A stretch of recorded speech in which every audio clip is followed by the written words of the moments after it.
আমরা এই জেনারেশনের মা, কারো কারো চোখে আমরা হয়তো একটু স্বার্থপর, কিন্তু নিজেদের চোখে আমরা একেবারে ঠিক আছি।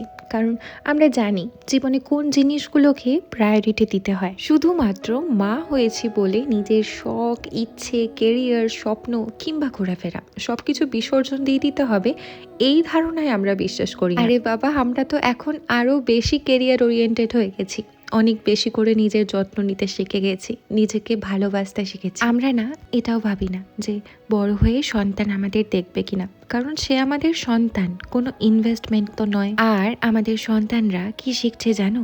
তারা শিখছে সংসার দুজনের, বাবা মা কাঁধে কাঁধ মিলিয়ে চলে। বাবা যদি রেশনের খরচ দেয়, তাহলে মা ইলেকট্রিসিটি বিল দেয়। ঘরটা একা মায়ের নয়, তাই ঘরের কাজ বাবা মা সব ভাগ করে নেয়। এই সমানতাই আমাদের সন্তানদের কাছে সবচেয়ে বড় শিক্ষা। আমরা শুধু মা নই, আমরাও একজন মানুষ, আর এটাই আমাদেরকে আলাদা করে তোলে।